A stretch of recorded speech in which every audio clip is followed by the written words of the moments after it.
الحمدللہ عز و جل 14, 15, 16 فروری بنگلہ دیش کے شہر ڈھاکہ میں 3 دن کا سنت و برا اجتماع ہونے جا رہا ہے. تو ماشاءاللہ ہمارے بنگلہ باشی اسلامی بھائی خوب اس کے لیے مزید کوشش کریں. ابھی چند دن باقی ہیں اور جیسے ہی اجتماع ختم ہو تو اجتماع کے اختتام پر بھی اللہ کرے کہ خوب نیکی کی دعوت سنتیں سیکھنے سکھانے کے لیے مدنی قافلے سفر کریں اور ہمارے مدرسۃ المدینہ بالغان میں اضافہ ہونا چاہیے، ہفتہ وار اجتماع میں اضافہ ہونا چاہیے، مسجد میں نمازیوں کی تعداد میں اضافہ ہونا چاہیے. اسی ہفتے کے اندر ابھی آپ کا اجتماع شروع ہونے جا رہا ہے تو اجتماع کے اختتام پر تھکن اتارنی نہیں ہے بلکہ ایسا دینی کام کرنا ہے کہ بس مدینہ مدینہ ہو جائے. آپ نے مجھے ماضی میں بہت پیچھے بھیج دیا. جی پہلے یہ ہوتا تھا جب ہم اجتماع کرتے تھے نا زور تو پورا لگاتے تھے، اجتماع ابھر جاتا تھا.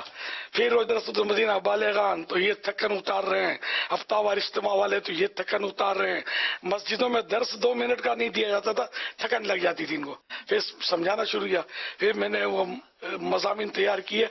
اب تقریباً مجھے کام کرنے پڑتے. اجتماع کے بعد معلومات کہ بھائی کہاں سے، اس شہر سے، اس گاؤں سے، اس دیہات سے، اس قصبے سے وہ قافلے آئے تھے، تو یہ ان کے ایڈریس لینا یا جو بھی مطلب ان لوگوں کے نام پر میں لیٹر جاری کرتا تھا. یہ لیٹر اگر مل جائے نا بنگلہ میں یہ ٹرانسلیشن کر لیں، جو بھی بڑا ذمہ دار بڑی سطح کا یا ان کی جو مجلس ہے جہاں جاتے ان کے بھی مختلف شہروں سے، گاؤں سے، دیہاتوں سے آئیں گے لوگ، اچھا سا مکتوب بنا کر سب کو بھیجیں. لیکن پرنٹڈ مکتوب سے اتنا امپریشن نہیں پڑے گا ہر بار. یہ بھی دیکھ لیجیے گا ذرا، جو بھی حکمت عملی ہو جس کا فائدہ اٹھا سکتے ہو تو اٹھائیں، ورنہ کوئی نیا بنا لیں اپنے طور پر. آپ یہ ارشاد فرمائیے کہ جہاں اتنے بڑے اجتماعات ہوتے ہیں تو جب اس اجتماع کی تیاری کے لیے ملک بھر سے ذمہ داران کوشش کرتے ہیں، اسلامیہ کوشش کرتے ہیں، لاتے ہیں، بڑے خوش ہوتے ہیں ماشاءاللہ، اجتماع مبارکباد بھی دیتے ہیں. تو یہ جب اجتماع ختم ہوتا ہے تو اس کے بعد دعوت اسلامی کے ذمہ داران کا انداز کیا ہونا چاہیے؟ مبارک ہو، بہت کامیاب ہو گیا اجتماع. ارے بھائی آؤٹ پٹ تو دو یار، نمازی کتنے بنے، کتنوں نے گناہوں سے واقعی توبہ کی اور دعوت اسلامی دینی ماحول میں. یہ تو بتاؤ یار. تو بہرحال کہ مبارک کے ساتھ ساتھ سب اسلام میں ایکٹیو ہو جائیں اور جو بھی آ رہے ہیں جان سے مل لیں.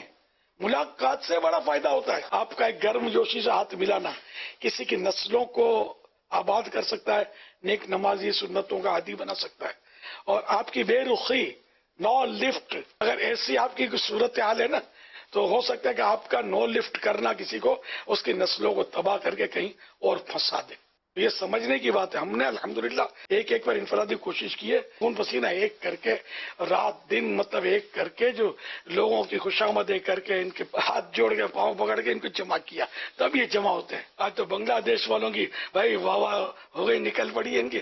اب دیکھو یہ ان کا میدان پورا ورتا، آدھا ورتا یا مدنی قافلے بھرنا تو چلو سمجھے اپنے، بھرنے سے زیادہ وہ اتنا وہ نہیں ہے. مطلب مدنی قافلے کتنے ہوتے ہیں اور آؤٹ پٹ یعنی کتنے مبلغین تیار ہوتے ہیں، کتنے بے نمازی بنتے ہیں، سنتوں کے پابند بنتے ہیں، گناہ چھوڑنے والے کتنے مطلب نیکیوں میں لگ جاتے ہیں. مجھے یہ کارکردگی ملے گی تو میٹھا مدینہ. نیک اعمال پر عمل کر کے رسالے پر کروانے والے، یہ ان کی تعداد میں کتنا اضافہ، ایکسٹینشن ہوتا ہے. یہ تو یہ کارکردگی ہو نا، تو کارکردگی اس کو بولتے ہیں. میں نے ایک بار کچھ مبلغین 2-4 تھے تو میں نے بولا اتنے سال سے کام کر رہے ہیں آپ یار، یہ بتاؤ آپ نے بندے کتنے بنائے؟ اب وہ چونکا گیا، اس کو بہت سمجھ میں آئی میری بات. بولا یار بات تو واقعی یہ صحیح ہے. مطلب یہ کہ جب تک جو نیا آیا نا وہ خود مطلب دینی کام کرنے والا نہ بن جائے. مدنی قافلے میں پہلی بار آپ کی کوشش ہے تو جب تک مدنی قافلے میں دوسروں کو سفر کروانے والا نہ بن جائے اس وقت اس کو اکیلا نہ چھوڑا جائے. ہمارے پاس نفری بہت ہے، بھیڑ بہت ہے، کام کرنے کے اتنے سے میں صاحب بولتا ہوں رش لگا ہوا رش، کام کے کوئی ہے اس میں. اگر یہ میری برادری جو ہے نا یار، میری قوم یقین مانے ملنسار بن جائے، مسکرانا سیکھ لے، کچھ نہ بولے، خالی مسکرا کے ملنا شروع کر دے، ماشاءاللہ کیا ہے، آتے رہیے بھائی. اتنا بولنا سیکھ جائے نا آپ دیکھو کہ آپ کے ہفتہ وار اجتماع میں مسجدیں چھوٹی پڑ جائیں گی، مدینہ مدینہ ہو جائے. فائدے نہ ہو تو مجھے کہنا. ویسے ایک شعبہ ایسا ہے جس میں جو میں نے کہا نا یہ ہوتا ہے، وہ شعبہ ہے تجارت کا. اور خاص کر جب گاہک کو پھنسانا ہوتا ہے نا اور اپنا مال ناقص ہوتا ہے پھر تو یہ سب بچ جاتے ہیں کہ مت پوچھو بات. ہم تو خالی مسکرانے کی بات کر رہے ہیں، چائے بھی پلاتے ہیں، بوتل بھی پیٹ میں انڈیلتے ہیں اس کی.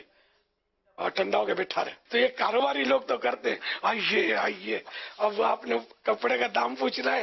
ان کی ٹریننگ ایسی ہوتی ہے کہ یہ کیا ہے, اچھا اچھا اچھا, یہ اس نے ایک تھان اٹھایا, تکا ایک تھان اٹھایا, اور یہ ارے نہیں نہیں پورا ہے, کوئی بات نہیں, آپ دیکھیے اطمینان سے. یہ کھولا, یہ بھی ہے, یہ دیر کیا, یہ بھی دیکھو. اب وہ گیا کام سے گیا. اب یہ سوچ رہا ہوگا کہ اب اگر میں بولوں گا کہ مجھے کوئی سا پسند نہیں ہے تو یہ مجھے اترنے نہیں دے گا دکان سے. اب پھر وہ منڈا جاتا ہے. تو اگر ہم بھی یہ ٹیکنک کریں, اللہ پاک کے پیارے حبیب صلی اللہ علیہ وسلم کی پاکیزہ زلفوں کا اسیر یعنی قیدی بنانے کے لیے, کہ اگر پتہ ہے کہ یہ نماز نہیں پڑھتا تو ہم اس کے ساتھ ایسا انداز اختیار کریں پیار محبت والا کہ اب یہ اٹھے تو بس وہ نماز کے لیے اٹھے. آپ نیکی کی دعوت دیتے رہے. تو الحکمت و دالت المؤمن, حکمت مومن کا گمشدہ خزانہ ہے.